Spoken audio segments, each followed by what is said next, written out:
అందరికీ నమస్కారం. ఇప్పటి వరకు రాజశేఖర రెడ్డి గారితో కలిసి ఆయన మంత్రివర్గంలో పనిచేసిన శైలజానాథ్ గారు, అలాగే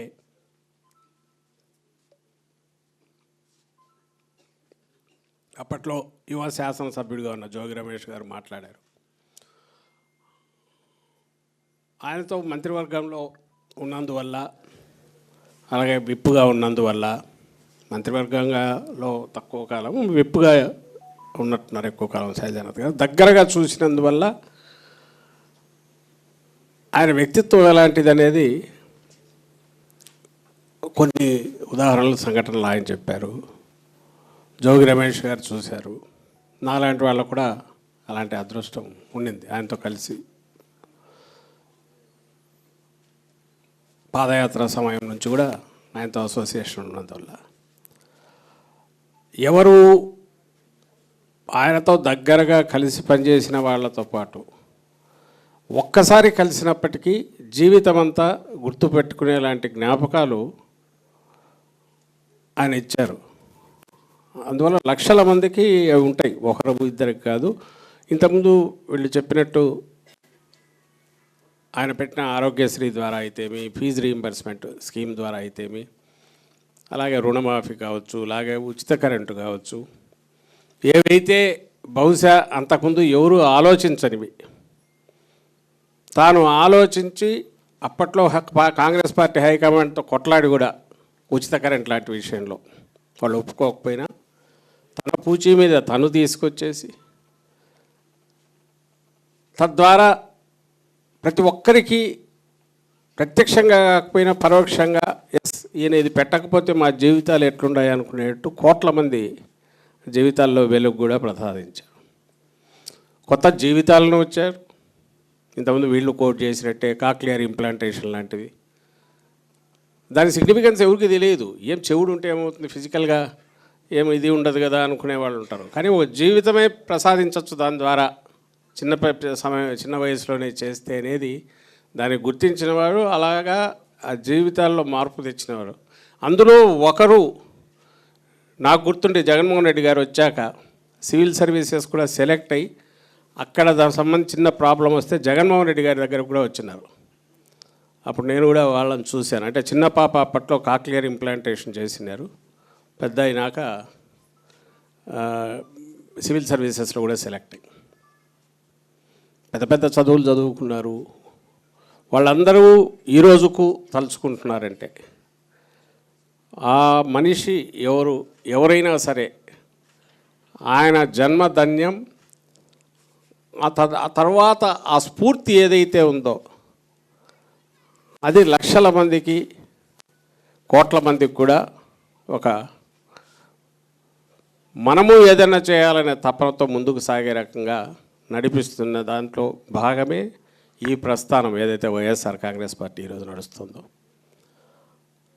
ఆయన ఎక్కడా సిద్ధాంతాలు చెప్పలేదు, లేదా నేను ఇది చేస్తానని ప్రతిజ్ఞలు చేయలేదు, చేసుకుంటూ వెళ్ళారు. అది చుట్టూ ఉన్న పులివెందుల ప్రాంత వాసులతో మొదలై కడప జిల్లా, రాష్ట్రం మొత్తం, ఆ తర్వాత అధికారంలోకి వచ్చాక దానికి సంబంధించి తను ఏమేమి చేయగలడో వాటిని కొత్త కొత్త ఆలోచనలతో అవి ఏవి ఇచ్చినా సరే ఎక్కువ మందికి ఎంత ఉపయోగం చేస్తుందనే దాని ప్రయోజనం ఇస్తుందనే దాన్ని దృష్టిలో పెట్టుకొని, ఎక్కువ జీవితాల్లో ఎంత మార్పు తీసుకొస్తుందనే దృష్టిలో పెట్టుకొని వాటిని చేసుకుంటూ వచ్చారు. ఎక్కడ వెనుకడుగు వేయలేదు. ఇంక్లూడింగ్ ఆరోగ్యశ్రీకి ముందు మొదలుపెట్టిన సీఎం రిలీఫ్ ఫండ్ అప్పుడు కూడా ఇంతకుముందు వీళ్ళు చెప్తుంటే అది చిన్న ప్రయోగంలాగా మొదలుపెట్టి సీఎం రిలీఫ్ ఫండ్ అనేది అది పెద్దది. ఆ తర్వాత ఆరోగ్యశ్రీకి షేప్ తీసుకుంది. నాకు కూడా గుర్తు, ఇప్పుడు ఒకరిద్దరు వచ్చేసి, అంటే డాక్టర్ కూడా అయినందువల్ల వాళ్ళు ఏదో ఎంత అంటే ఒక 4 లక్షలు ఇవ్వచ్చు అంటే ఎంత ఇస్తాం అంత, అదే పెద్ద మొత్తం అంటే లేదు ఏదో మేజర్ సర్జరీకి దీనికి కనీసం 8 లక్షలన్నా అవుతుందని 8 లక్షలు శాంక్షన్ చేయడం, గంటలోనే క్యాంప్ ఆఫీస్ దగ్గరికి రావడం, అప్పటికప్పుడు అన్నీ టెంట్లాగా వేసి అక్కడే డాక్టర్లు ఉంటారు, చెక్ చేస్తారు, వాళ్ళు ఇస్తారు. నిమ్స్కో ఎక్కడికో తీసుకెళ్ళడం, ఉస్మానియాకో చేర్చడం, సర్జరీలు చేయడం 2 రోజుల్లో. ఇంతకుముందు వీళ్ళు కోట్ చేస్తున్నట్టు. అంటే మన ఇంట్లో వస్తే హడావుడిగా, లేదా మన ఊర్లో సర్పంచ్గా ఉంటేనో ఊర్లో నాయకుడిగా ఉంటే మన వాళ్ళకి ఎవరికైనా చేయాలనుకునే వాళ్ళు ఎట్లా చేస్తారో, రాష్ట్రం మొత్తం మీద కూడా అంత ఎఫెక్టివ్గా, అంత ఎఫిషియెంట్గా, అంత రియల్ టైంలో అడ్రస్ చేసి ఇష్యూను ఇది మొత్తంగా అమలు చేయాలంటే ఎట్లంటే నెక్స్ట్ ఆరోగ్యశ్రీ షేప్ తీసుకుంది. అట్లని అధికారం అంటే నాకు ఒక్కటి గుర్తు, పాదయాత్ర తర్వాత సహజంగానే 99లో వచ్చేసారు అనుకున్నారు, రాలా.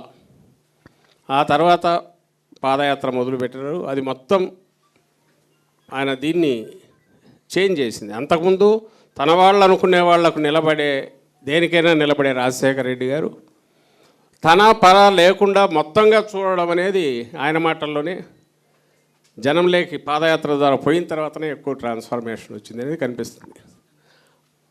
అయ్యాక ఒకరోజు మార్నింగ్ కలిసినప్పుడు అడిగాను, అన్న ఎన్నికలు వస్తున్నాయి ఎట్లా అంటే, ఎన్నికలు వస్తున్నాయి జరుగుతాయి, బాగా గెలిచే సూచనలు కనపడుతున్నాయి కదా, వచ్చేటట్టున్నాం కదా.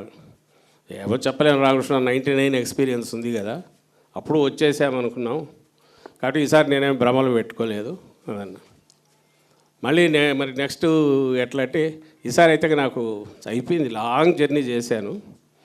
బట్ ఒకటి అబ్జర్వ్ చేశాను పాదయాత్రలో, మిగిలిన అందరికీ ఏదో ఒక ఆసరా ఉంది, కానీ వృద్ధులకైతే, ముసలోళ్ళకైతే ఎలాంటి ఇది ఉండట్లే. అంటే మన సొసైటీ ట్రాన్స్ఫార్మ్ అవుతుంది, పట్టించుకునే వాళ్ళు లేరు. పిల్లలు బయటకు వెళ్ళిపోతున్నారు పనులకు, ఊర్లలో ఎక్కడ చూసినా వృద్ధులు మాత్రమే నిలబడి కనబడుతున్నారు. పూర్వం మాదిరి జాయింట్ ఫ్యామిలీస్ లేవు, కుటుంబము అంతా ఒక దగ్గర ఉమ్మడి కుటుంబాలు లేవు. అది బాగా కనపడుతుంది నాకు. సో ఒకవేళ అయితే ఇటు, అది కాక కాంగ్రెస్ అధిష్టానం గురించి తెలుసు, వాళ్ళు లాస్ట్కి ఏం చేస్తారో తెలియదు. అయితే ఓకే, లేని పక్షంలో నాకైతే స్థిరమైన ఇది ఉంది, వృద్ధాశ్రమాలు పెడదాం అనుకుంటున్నాను. ముందు ఇడుపులపాయలో మొదలుపెట్టి తర్వాత ఇది చేద్దామనేది అన్నారు. మార్నింగ్ టైం పోయి ఇద్దరం మాట్లాడుతుంటే, పోయినప్పుడు కలిసినప్పుడు. అంటే అధికారం అంటే యావాలేదు, అదేదో అధికారం కోసం అధికారం, ఇప్పుడు పెద్ద మనిషి ఎట్లా చేస్తున్నాడు అలాంటిది లేదు. ఏదో ఒక రకంగా అధికారంలోకి రావాలనేది లేదు. తను ఏది ఉంటే దాంట్లో ఆ మేరకు, తనకున్న శక్తి మేరకు నలుగురికి ఉపయోగపడము, నలుగురు మనిషిగా ఉండడం అని మొదలుపెట్టి ఇప్పుడు అందరి హృదయాల్లో, కోట్ల మంది హృదయాల్లో ఆయన చోటు చేసుకున్న తర్వాత కూడా ఆ తామరాకు మీద నీటి బొట్టులాగా ఎప్పుడు స్థితప్రజ్ఞత తనకు ఉండేది.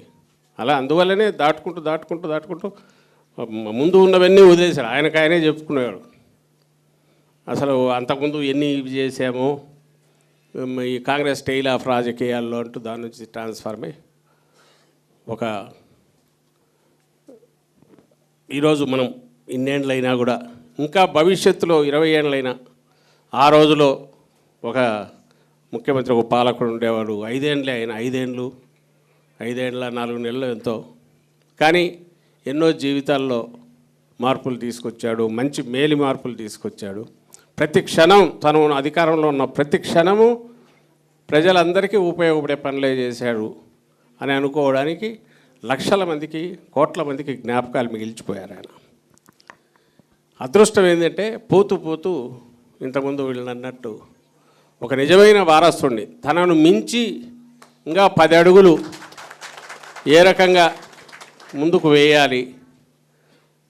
అధికారం అనేదే పరమావధి కాదు, అధికారం అనేది ఒక సాధనం మాత్రమే. అక్కడికి వస్తే మనం నమ్ముకున్న పేదలకు కానీ, లేదా సమాజంలో ఉండే అసమానతలు తొలగించడం కానీ, ప్రతి కుటుంబంలో వెలుగు తీసుకురావడం కానీ, ఇదే లక్ష్యంగా పనిచేయాలనుకునే కొడుకును ఇచ్చిపోవడం అనేది మన అదృష్టం, రాష్ట్రం అదృష్టం, తెలుగు ప్రజల అదృష్టం అని గర్వంగా మనం చెప్పుకోవచ్చు.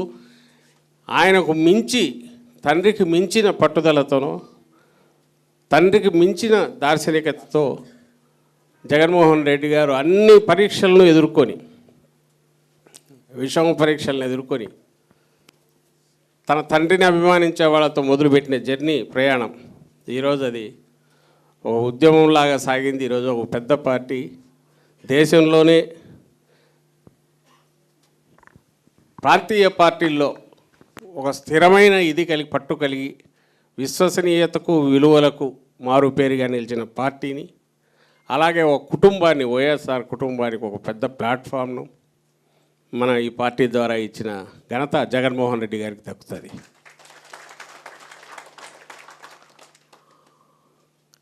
రాజశేఖర రెడ్డి గారిని మనకిచ్చిన ధన్యజీవులు ఆయన తల్లిదండ్రులు జయమ్మ రాజారెడ్డి గారు అయితే, ఈరోజు జగన్మోహన్ రెడ్డి గారిని ఇచ్చి తను లేకపోయినా ఆ లోటును పూడుస్తూ రాజశేఖర రెడ్డి గారు ఇంకో ధన్యజీవి అయితే, తండ్రి స్ఫూర్తిని లేదా తన అధికారంలోకి ఎట్లా రావాలనేది వాడుకోవడం కాకుండా, నేను ఇంతకుముందు అన్నట్టు ఆయనను మించి ఓ 10 అడుగులు ముందుకు ఎట్లా వేయాలనేదే ప్రతి క్షణం ఆలోచించే నాయకుడిగా ఈయన రావడం, అలాంటి లక్షణాలు సహజ లక్షణాలుగా పుణికి పుచ్చుకొని ఆయన ఇచ్చిన పాలనను దాని గురించి ప్రత్యేకంగా చెప్పుకోవాల్సిన అవసరం లేదు. అయితే 2 సంఘటనలు చెప్తాను ఈయన జగన్మోహన్ రెడ్డి గారు కూడా ఆయనను గుర్తుకు తెచ్చేవి.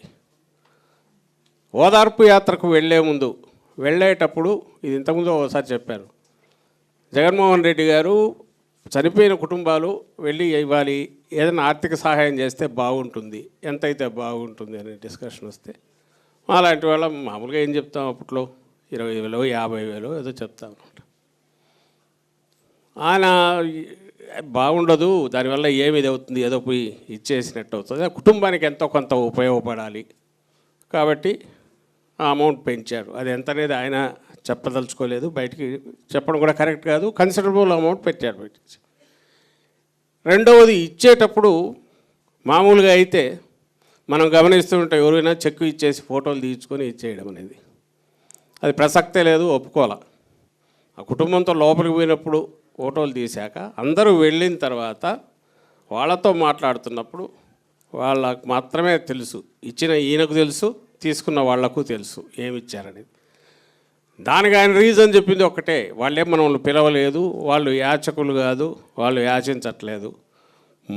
మా తండ్రి ఆయన రాజశేఖర రెడ్డి గారి పట్ల అభిమానం వాళ్ళది, అంటే కుటుంబ సభ్యుల్లాగా మనకు చేతనైనంత చేస్తున్నాం కాబట్టి ఇది ఎంతని బయటికి తెలిసి వాళ్ళని అవమానించడం కరెక్ట్ కాదు, దాన్ని ప్రదర్శించడం కరెక్ట్ కాదు అనేది ఈయన ఆలోచన జగన్మోహన్ రెడ్డి గారిది. బహుశా అంతంత అమౌంట్ ఇచ్చిన తర్వాత అరుదుగా అందులో రాజకీయాల్లో ఉండేవాళ్ళు, అది అప్పుడే రాజకీయాల్లో అడుగుపెట్టి, ఇప్పుడంటే ఇన్నేళ్ళు చూశారనుకోవచ్చు, 35 ఏళ్ళప్పుడు అప్పుడే ఇలాంటి ఇది ఉండడం అనేది చాలా అరుదుగా కనపడే లక్షణం. అలాగే ముఖ్యమంత్రి అయ్యాక కూడా అది ఈ మధ్య కూడా ఎవరు తలుచుకున్నారు, ఒకటేదో సమ్ ఇంజెక్షన్ 16 కోట్లు 15 కోట్లు, అది నా దగ్గరికి ఎక్కడికో వచ్చింది, నేను తీసుకెళ్ళాను, 2-3 సార్లు డిస్కషన్ అయింది దాని మీద. 16 కోట్లు అయితే ఏమేమి చేయొచ్చు, చాలా చేయొచ్చు కదా అనేది అఫీషియల్స్ సాధారణంగానే అంటారు. ఇప్పుడున్న పరిస్థితిలో 16 కోట్లు అయితే ఎట్లా అయితే సరే, దానికి కమిటీ లాగా వేసి చేశారు, ఆ హాస్పిటల్కి ఏమైనా రకం ఇది చేయొచ్చు, కానీ మనం ఇవ్వడం అనేది ఎట్లా అనే డిస్కషన్ వచ్చినప్పుడు ఆయన అన్నది ఒకటే, మన దృష్టికి రాకపోతే సరే వచ్చిన తర్వాత దేవుడు ఒక అవకాశం ఇచ్చాడు ఈ సీట్లో కూర్చున్న ద్వారా, దీని ద్వారా ఓ ప్రాణం నిలబడుతుంది. అందరినీ నేను రక్షించలేకపోవచ్చు, కానీ రేరెస్ట్ ఆఫ్ రేర్ దానికి కూడా సొసైటీ బాధ్యత అనుకుంటే, ప్రభుత్వం అంటే ఈ సొసైటీ దీనికి మొత్తానికి ధర్మకర్తలాగా ఉండేవాళ్ళము, స్టేట్కి ధర్మకర్తలాగా అయినప్పుడు మన దృష్టికి వచ్చే అవకాశం వచ్చినప్పుడు చేయడం అనేది నేను ధర్మం అనే భావిస్తున్నా, చేద్దామనేది నిర్ణయం తీసుకున్నాను.